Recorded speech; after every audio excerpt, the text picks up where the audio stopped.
Let's bring in Stephen Farnsworth, political science professor at the University of Mary Washington. Professor, thanks for being here with us today. Glad to be here. So, as the criminal investigation into the riot continues, where do things stand 3 years later? Well, what you see now is a very, very different perspective on the events of January 6th from many Republicans.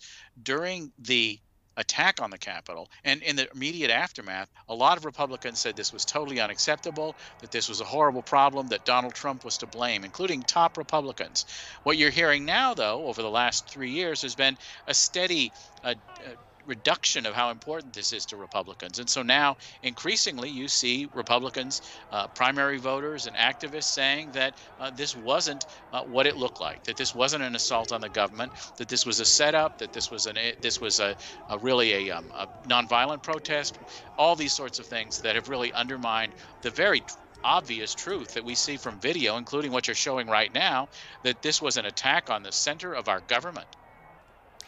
Supreme Court justices have agreed to hear one rioter's challenge to prosecutors' use of the charge of obstruction of an official proceeding.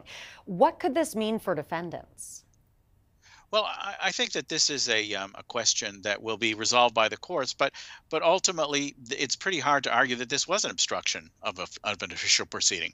Congress was in the middle of certifying that Joe Biden had won the election, and they had to run for their lives when members of the mob took over the Capitol building. It is very hard to argue that there's not a blocking of an official government proceeding here.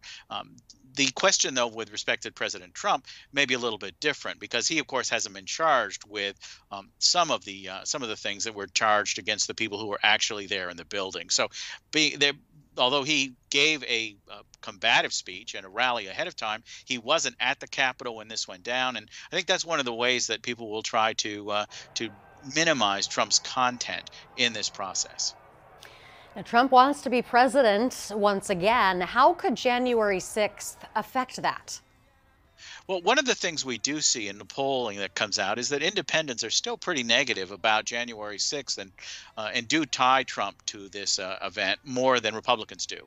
And so, although Republicans tend to be pretty supportive of Trump, he looks quite likely to get the Republican nomination the way things stand right now. You're looking at a very different situation in a general election where independents are going to be the deciding vote here, whether Joe Biden gets another term or whether Trump ends up being president again.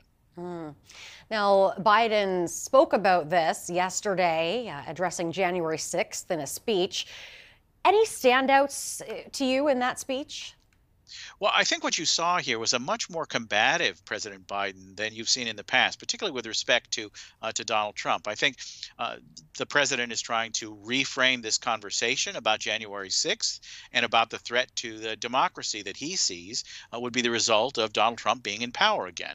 It is a much more aggressive Joe Biden than we see often day by day in his work as president. So there is a very, very powerful dynamic going on here where the Biden the campaign is trying to reframe the narrative in a way that will get people more energized about this election. One of the problems for Biden in the polls right now suggests that a lot of people are thinking about not turning out in 2024, particularly younger voters who are a key Democratic base and potentially African American voters who are also a key Democratic base. What Biden needs to do to win another term is, above all, make sure that the people who will support him, if they turn out, actually do turn out. We will have to leave it there. That's our time. Stephen Farnsworth, political science professor at University of Mary Washington. Thanks so much for your time today. We appreciate it. Thank you.